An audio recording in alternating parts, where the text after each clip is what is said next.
Facebook में इस तरह के पोस्ट भरे पड़े हैं जिसमें पोस्ट करने वाले बंदे का पोस्ट के टॉपिक से कोई लेना देना नहीं। खुद तो पॉलिटिकल बेनिफिट्स के लिए बिक जाते हैं, लेकिन क्रिश्चियंस को टारगेट कर माहौल खराब करने में पॉलिटिकल एजेंडा को बढ़ावा देते हैं। यहां पोस्ट पर गौर करे तो हंसी आ जाएगी कि कितने कुतर्क भरे पड़े हैं, साथ ही साथ सच्चाई से कोई लेना देना नहीं।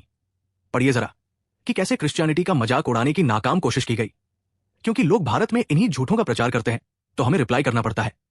देखिए कैसे बेवकूफी है ये कि कहा गया है ईसाई धर्म कमजोर है कि नया सच कबूल ही नहीं कर सकता। जरा सोचिए कि हमें बताया गया 9/11 को एक passenger plane World Trade Center की बिल्डिंग में घुस गया। अब हमें नया सच बताया जा रहा है कि 9/11 को एक बस वर्ल्ड ट्रेड सेंटर की बिल्डिंग में घुस गया। तो यह है नया सच। अब आपने इसे नहीं माना तो आप कमजोर हैं।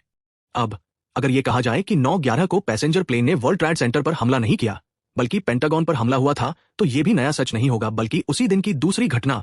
तो 9/11 को वर्ल्ड ट्रेड सेंटर की बिल्डिंग पर बस का घुस जाना भी नया सच नहीं है बल्कि झूठ होगा। और 9/11 को पेंटागन पर हमला भी नया सच नहीं है बल्कि एक ही दिन में बहुत सारी घटनाओं में से एक घटना होगी, न कि नया सच।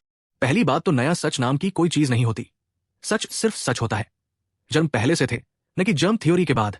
ग्रेविटी पहले से थी, न कि न्यूटन के डिस्कवर करने के बाद। सिर्फ मनुष्यों को जानकारी या कहा जाए प्रगतिकरण बाद में हुआ, वो भी पढ़ाई करने पर। यह पोस्ट ओशो के नाम पर फैलाया जा रहा है, तो सोचिए अगर ओशो ने सच में यही कहा था तो उनकी काबिलियत समझ जाइए, वो भी हजारों किताबें पढ़ने के बाद।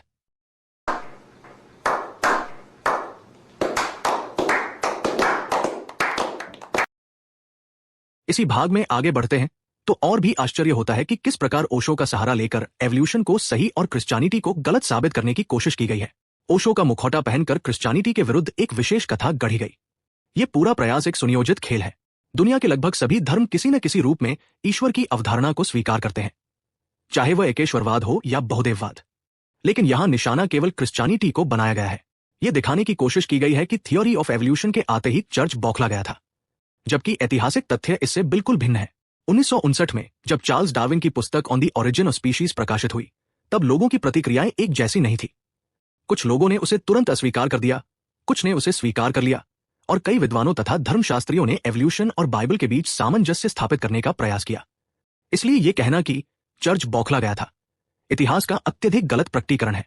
वास्तव में कैथोलिक चर्च ने तो इस विषय पर तत्काल कोई आधिकारिक प्रतिक्रिया ही नहीं दी थी। इसलिए चर्च के बौखला जाने की कहानी चर्च की नहीं, बल्कि उन लोगों की कल्पना है जो अपने पूर्व निर्धारित निष्कर्षों को सही साबित करने के लिए इतिहास को तोड़ मरोड़ कर प्रस्तुत करते हैं।